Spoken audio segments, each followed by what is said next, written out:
എക്സൈസിൽ മാനദണ്ഡം ലംഘിച്ച് ഡ്രൈവർമാരെ സ്ഥലം മാറ്റിയ സംഭവത്തിൽ ഇടപെട്ട് അഡ്മിനിസ്ട്രേറ്റീവ് ട്രൈബ്യൂണൽ 18 ഡ്രൈവർമാരെ സ്ഥലം മാറ്റിയ നടപടി ട്രൈബ്യൂണൽ റദ്ദാക്കി. ഇവരെ മുമ്പ് ജോലി ചെയ്തിരുന്ന ഓഫീസുകളിൽ തിരികെ നിയമിക്കാനും അഡ്മിനിസ്ട്രേറ്റീവ് ട്രൈബ്യൂണൽ ഉത്തരവിട്ടു. VS അനുരാഗ് ചേരുന്നു.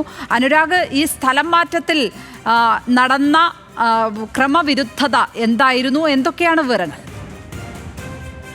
ലക്ഷ്മി, തുടർച്ചയായ സ്ഥലം മാറ്റത്തിനെതിരെ 2023 ജൂലൈയിൽ ഒരു കൂട്ടം ഡ്രൈവർമാർ അഡ്മിനിസ്ട്രേറ്റീവ് ട്രൈബ്യൂണലിനെ സമീപിച്ചിട്ടുണ്ടായിരുന്നു. അന്ന് തന്നെ ആ നടപടി റദ്ദാക്കിയ ട്രൈബ്യൂണൽ ഡ്രൈവർമാർ ഉൾപ്പെടെയുള്ളവരുടെ സ്ഥലം മാറ്റത്തിന് സുതാര്യമായ പൊതുമാനദണ്ഡം രൂപീകരിക്കാൻ സർക്കാരിന് നിർദ്ദേശം നൽകി. അതനുസരിച്ച് രൂപം നൽകിയ പൊതുമാനദണ്ഡം പരിഗണിക്കാതെയാണ് ഭരണപരമായ സൗകര്യത്തിനെന്ന പേരിൽ 18 പേരെ വീണ്ടും മാറ്റിയത്. ആ ഉത്തരവാണ് ഇപ്പോൾ അഡ്മിനിസ്ട്രേറ്റീവ് ട്രൈബ്യൂണൽ റദ്ദാക്കിയിരിക്കുന്നത്.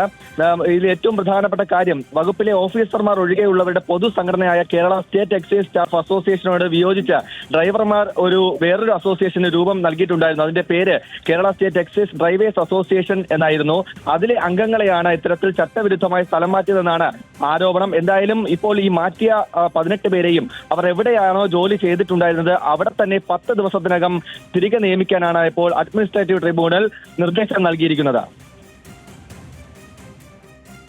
VS അനുരാഗ്, തിരുവനന്തപുരത്ത്.